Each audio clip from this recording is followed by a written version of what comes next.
Bonjour à tous, j'espère que vous allez bien. Bienvenue dans cette nouvelle vidéo, c'est Romain Bayeul pour ce nouveau tuto.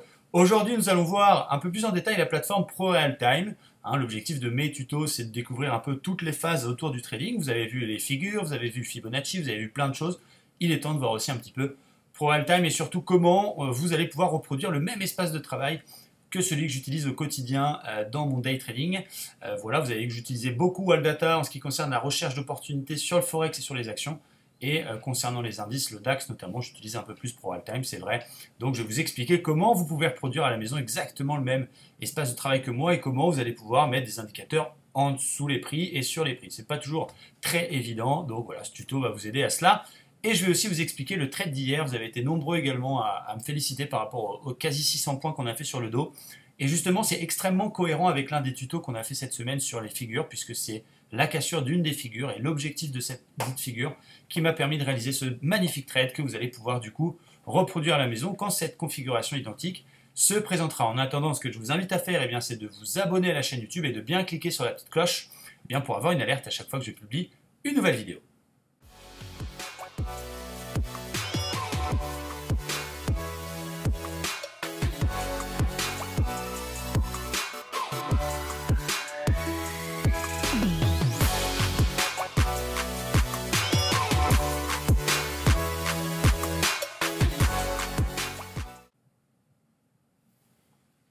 Alors voilà, on est sur les graphiques. Je vais même vous montrer ma semaine. J'ai présenté la semaine en cours, voilà, sur l'un de mes comptes de trading, le principal.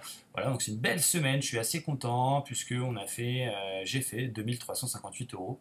Donc c'est plutôt pas mal. Et surtout, ce qui est très intéressant, c'est cette notion de ratio gain sur perte. On en parle tout le temps. Moi, les de 1,5 à 2 minimum. Et là, j'ai eu peut-être un peu de chance, mais sur 20 trades, j'en ai gagné 15. Donc j'ai 75% de position gagnante. Et surtout, ma plus grosse perte est que de 332 euros au total. Mon plus gros gain de 2690. Donc du coup, j'ai un ratio de 8. Donc je suis assez content de ça. Et vous avez pu voir le numéro de compte, etc. Que c'était pas de démo. Parce que quand c'est du démo, il y a écrit Paper Trading ici. C'est pas écrit ProRealTime Premium, c'est écrit Paper Trading. Voilà, pour information. Alors, d'abord, je vais commencer par le trade d'eau parce que je pense qu'il va vous intéresser et ça va également vous apprendre un petit peu comment je peux travailler pour éventuellement reproduire à la maison. Alors, ce que j'avais dit, c'était que le dos, effectivement, il était intéressant puisque au moment d'hier, justement, on était toujours bloqué sous cette résistance. Et du coup, il y avait eu la Fed, ça c'était mercredi soir, qui avait fait un petit peu dégueuler les marchés, etc., etc. Donc nous, pendant la Fed, on est liquide, ça veut dire que je ne traite pas les annonces économiques. Chacun fait comme il veut. Si vous avez envie de scalper pendant ce moment-là, c'est votre droit. Cela dit, moi, je trouve que c'est un petit peu dangereux, donc je regarde le marché sans forcément intervenir, parce que ça part tellement dans un sens comme dans l'autre, c'est un coup à cramer son compte. Donc voilà, j'ai regardé ça tranquillement, et quand on va sur le mini Dow Jones, aujourd'hui, j'ai pas fait grand-chose, j'ai fait un petit scalp. Quand on regarde le mini Dow Jones, ce qu'on avait pu voir, effectivement, c'était dans les plans. Quand vous êtes abonné, vous avez tous ces plans le matin en live. Et vous avez également dans le Telegram et le Discord le plan du jour. Donc, sur la Fed, on avait cassé, rappelez-vous, le range. Je vous ai expliqué dans un des tutos ce qu'est un range.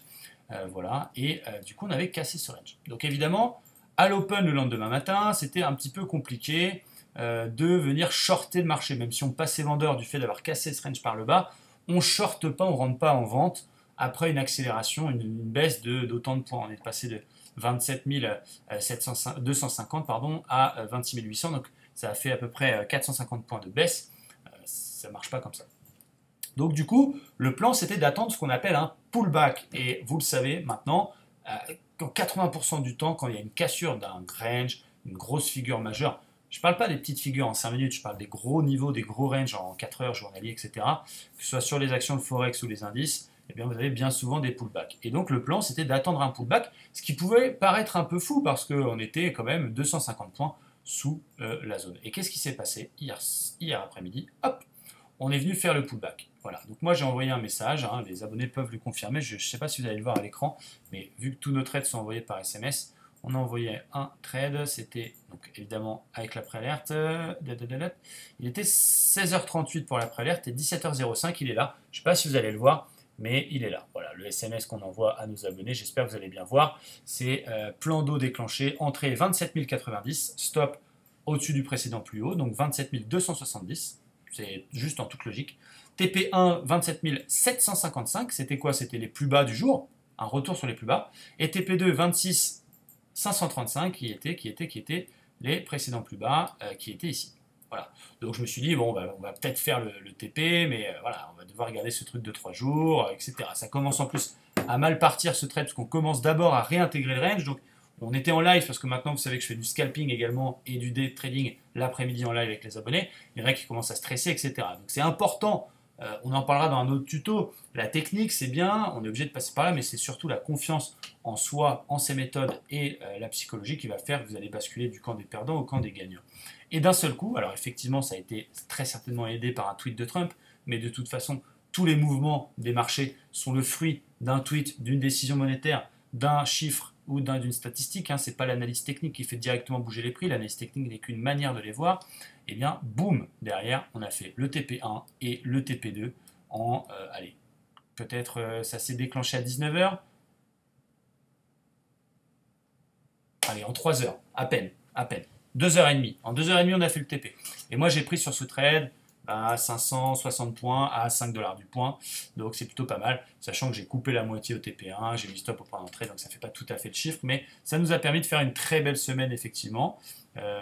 Et voilà, on est assez content. Donc, en fait, il n'y a pas de feeling. Si vous abordez le marché en se disant ça baisse, je vais vendre, ou ça monte, je vais acheter, ça ne va pas marcher très longtemps. Par contre, si vous appliquez des stratégies, certes, elles ne vous donneront pas toujours un taux de succès de ouf, ça ne sera jamais 100% ou 90%, mais si c'est 50, 60, 70 avec un bon money management et surtout la confiance nécessaire pour tenir ses plans, ça va fonctionner. Et allez-y progressivement, il y a le temps, commencez avec la plus petite taille de position possible, quel que soit votre compte et votre épargne, et puis derrière, montez en puissance en fonction de votre confiance. Donc en tout cas, je suis très content de ce trade et j'espère que vous en avez profité si vous êtes évidemment sur les réseaux sociaux ou sur les Twitter, tout ça, que vous me suivez, puisque j'ai en plus partagé ce trade sur Twitter gratuitement. Voilà, avant, au moment de l'entrée en position, je l'ai donné. Donc je sais qu'il y a certaines personnes qui l'ont suivi. Bref, voilà, très content. Alors, on va aller sur un espace de travail vierge. Donc on va mettre débutant. Voilà. Et je vais vous expliquer comment vous allez pouvoir mettre des indicateurs sur ou sous les prix. Alors, on va mettre tout ça en plein écran. Ça va être bien plus efficace. Voilà. Ok. Je vais effacer mes tracés, c'est pas très grave. Et là, par exemple, on a une très belle étoile du matin. Là, si j'étais pas en train de faire une vidéo, je pense que je me ferais un petit scalp à l'achat. Mais bon, chaque chose en son temps. Voilà. Alors, la plateforme ProAltime, elle est assez sympa. C'est pas forcément ce qu'il y a de plus évident. Et c'est vrai que du côté manipulation et du côté détection d'opportunités, je préfère largement les outils de Wild Data parce qu'il y a des scanners, tout ça. Mais force est de constater que ProAltime, en ce qui concerne le day trading, est assez pratique parce qu'on peut passer les ordres depuis la plateforme vers son broker, que ce soit IG pour ceux qui sont chez eux ou Interactive Broker, ce qui est mon cas, pour ceux qui travaillent sur Futur. Alors pour mettre des indicateurs sur ProAltime, alors vous avez deux choix. Vous avez les indicateurs qui sont déjà dans la plateforme, donc les plus classiques. Vous pouvez découvrir tout ça ici via ce bouton là, indicateur. Vous avez une liste d'indicateurs, donc voilà. Après chacun son truc. Moi c'est pas forcément mon truc, mais par exemple Bollinger, voilà. Après vous pouvez régler, ajouter indicateur. Vous pouvez ajouter par exemple le RSI. Donc voilà. Là si vous utilisez des indicateurs qui sont déjà dans la plateforme, lui, il sait les reconnaître. Il sait très bien si c'est des indicateurs qui doivent se mettre sur les prix ou qui doivent se mettre sous les prix. Là, vous voyez, j'ai fait 3 clics pour mettre RSI, Bollinger, moyenne mobile. Si je veux les retirer, je fais tout simplement la petite croix sur RSI. Je fais un clic droit sur la bande de Bollinger si je veux retirer la bande, ou je peux cliquer sur le petit marteau qu'on a ici, enfin la petite clé, pardon, et j'ai la liste de tout ce qui se trouve sur les prix. Et je vais retirer, par exemple, moyenne mobile, supprimer, Bollinger, supprimer. Et je peux et évidemment aussi de par là, rajouter un indicateur. On va reparler des moyennes mobiles. Voilà, moyenne mobile. C'était déjà haut. Et du coup, je peux changer la période ici. Il y a des gens qui utilisent la 50, des gens qui utilisent la 200. Donc c'est là-dedans. Je répète, imaginons que vous avez votre moyenne mobile sur vos prix, vous voulez changer de période. Vous allez sur la petite clé. Et donc sur moyenne mobile, vous allez pouvoir, dans le nombre de périodes, mettre par exemple 50. Et vous avez différents styles de moyenne mobile qui sont là, simple, exponentielle. Moi par exemple, j'utilise les exponentielles pour les prix de day trading. Je trouve que ça a plus de réaction sur les prix, puisque ça donne plus de poids au cours récent, donc c'est bien mieux. Et donc vous pouvez, si vous voulez par exemple, mettre deux moyennes mobiles, c'est ce que je fais moi. Donc La 50, on va la mettre en noir, par exemple, pour qu'elle se reconnaisse bien un petit peu plus large. Voilà, et je vais ajouter un indicateur. Moyenne mobile encore. Voilà. Je vais mettre la 20 exponentielle que je vais laisser. Vous voyez, je peux changer le style. Voilà, chacun fait ce qu'il veut. On va la mettre aussi un petit peu plus gros. Voilà, comme ça je reconnais bien. Et donc vous avez vu que je travaillais pour visuellement que ce soit un petit peu plus cohérent. Voilà, pour avoir le flux. Eh bien, je me fais un remplissage entre les deux. Donc je retourne sur ma petite clé. Et donc je vais faire ajouter remplissage. Et donc là, il a rajouté un remplissage dans la liste des choses qui sont sur mon graphique. Et donc j'ai le choix de dire remplissage entre quoi et quoi. Donc là, il m'a mis de base un remplissage entre les prix et la moyenne mobile 50. Ça ne m'intéresse pas. Donc je vais mettre plutôt la moyenne mobile 1 et la moyenne mobile 2. Voilà. Et donc, lui, il va me mettre du vert quand la petite est sous la grosse et du rouge quand c'est le contraire. Je veux l'inverse. Je change la couleur. Si vous n'avez pas compris, vous pouvez repasser cette vidéo. Je vais mettre du rose, par exemple, ou du rouge pour être un petit peu plus fort. On va essayer de trouver un beau rouge, voilà. Quand la petite est sous la grosse, et du vert quand c'est le contraire. Comme ça me donne un flux, vous avez vu, visuellement c'est assez agréable. Ça peut vous aider dans votre day trading à dire, ouais, par exemple, que je sois en 15 minutes ou en 1 heure. De dire, voilà, quand on est sous les moyennes mobiles et quand j'ai un flux qui est rouge, je vais plutôt chercher des ventes. Quand j'ai un flux qui est vert, je vais plutôt chercher des achats. Ça, comme ça, visuellement, c'est beaucoup plus facile. Nous, on a mis à disposition de la communauté quelque chose d'encore plus facile qu'on a créé, donc un indicateur qu'on a importé. Vous pouvez importer des indicateurs qui s'appelle, donc je le mets sur les prix, parce que là, vu que c'est un indicateur que j'ai créé, si je le mets d'ici, il va se mettre sous les prix. Alors que si je le mets d'ici, il va se mettre sur les prix. Moi, j'ai créé un truc qui permet d'avoir... Alors, c'est pas ça. Voilà. Qui me donne le flux directement sur les prix. Donc comme ça, je peux retirer, si je veux, les moyennes mobiles. Comme ça, vous voyez vraiment toutes les manipulations. Et je sais si mon flux il est vendeur ou il est acheteur. Et donc nous on utilise ça, on l'a combiné avec d'autres choses, donc on a différents flux, le flux de fond, le flux court terme, etc. pour notre scalping sur les plus petites unités de temps. Et je peux vous dire que c'est un véritable carton. Donc ça c'est plutôt pas mal. Vous trouverez, je vous donne une autre astuce, sur le site Pro Real Code, qui est assez bien fait.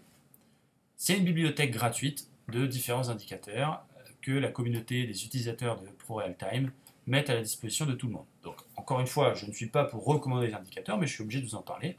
Donc, je pense que vous avez des choses gratuites, vous avez des choses payantes. Après, c'est à vous d'aller un peu fouiner. Vous avez des forums, etc. Donc, vous pouvez aller voir dans librairie, par exemple,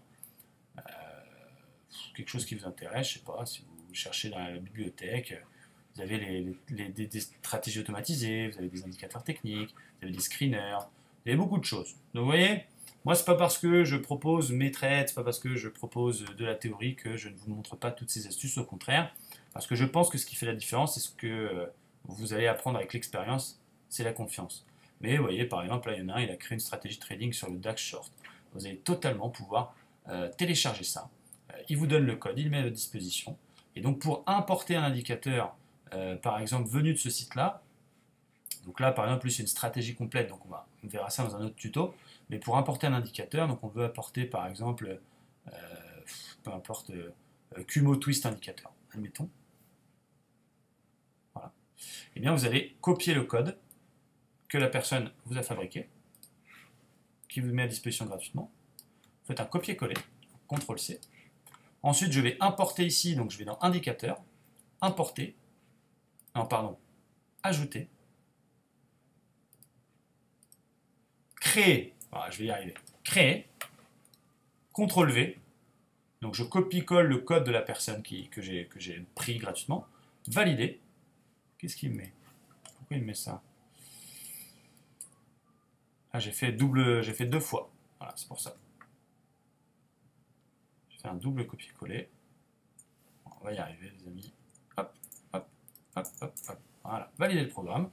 Et donc j'ai cet indicateur. Après, ça ne veut pas dire que ça marche, ça ne veut pas dire que je dois l'utiliser, mais pour ceux qui ont Pro Real Time, ça peut être intéressant d'aller faire un tour sur ce site qui est vraiment génial et qui vous donne beaucoup de choses.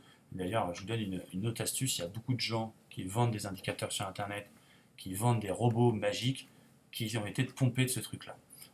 Alors que là-dedans, c'est gratuit. Donc, allez voir. Encore une fois, le gratuit a ses limites, mais c'est intéressant pour ceux qui veulent fouiller, qui veulent aller rencontrer d'autres méthodes, qui veulent apprendre, etc. On va regarder un autre exemple pour que ce soit bien clair pour vous. 50 Shadow, qu'est-ce que ça fout là-dedans ça Ekenashi Range Bar, Ekenashi, voilà. Ishimoku, bon, je sais même pas quoi mettre. Bon, on va prendre un truc au hasard. MACD RSI adaptatif, par exemple. Donc la personne en général, elle vous donne une petite aide sur l'utilisation. Donc pareil, vous copiez le code et vous l'installez. Donc à vous d'aller chercher, c'est pas une obligation. Moi je travaille sans indicateur, mais voilà, c'est une belle astuce.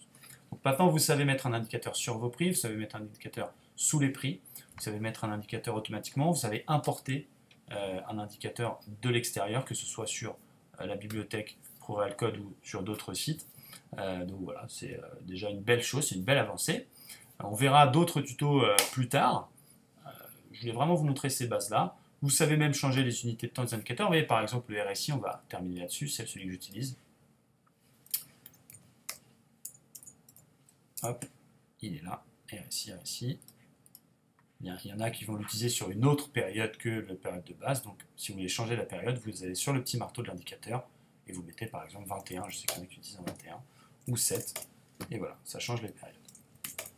Donc voilà, j'espère que cette petite manipulation, cette petite astuce pourra aider certaines personnes dans les choses. Moi, sur mes graphiques, pour finir et vous détailler un petit peu ce que j'utilise, eh bien j'utilise différentes choses. Je vais utiliser donc les deux bandes que je vous ai expliquées entre la 20 et la 50.